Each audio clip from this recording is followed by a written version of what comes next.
Business. Oh, Sandali lang. mga katubig ha. Yan oh, titignan natin kung kumukulo na yung ating pagi ha. Check natin. Check it out natin oh. Wow, kumukulo na. Malapit ang kumulo. Ayos ah. Kaya hinati-hati ko kanina.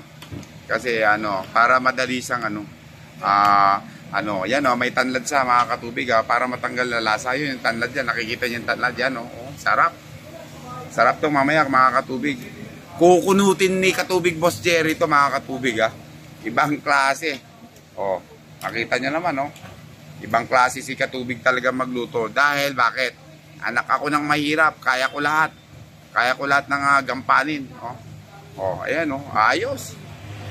Yung malaking pagi. Pira-piraso na sila ngayon. Disgrasya sila. Yari sila kay Katubig ha. Wow oh.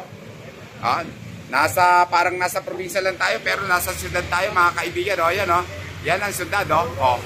Oh, syudad oh.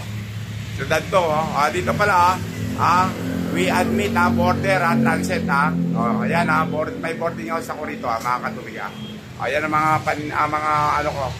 Yan mga service namin oh. Ayan oh, kahit na gabi na punong-puno pa rin kami ng mga order oh. Oh, yan oh, yan. Oh, yan hanggang dito punong-puno pa kami ng order. Oh, nakita nyo naman. Ito yung gagamitin natin oh, yung mga panggata. Ayun yung dalawang gata, mga gatang kaka.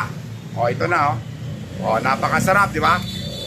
Oh, so antayin natin na kumulo ulit, yung kumulo ng kumulo para madali nating ikunutin. Kunutin ba kumbaga, di ba? Kung sa Bicol, kinunot, di ba? Kinunot. Yan ang isa sa pinaka recipe, delicacy ng probinsya ng Bicol. Ang kinunot na pagi. Oh, ayun oh. Oh, so takpan natin mga katubig ganito lang ang buhay. Ang buhay, ganun lang. Oh, ito ako lagi oh, gabi na rito sa amin oh. Nandito pa ako.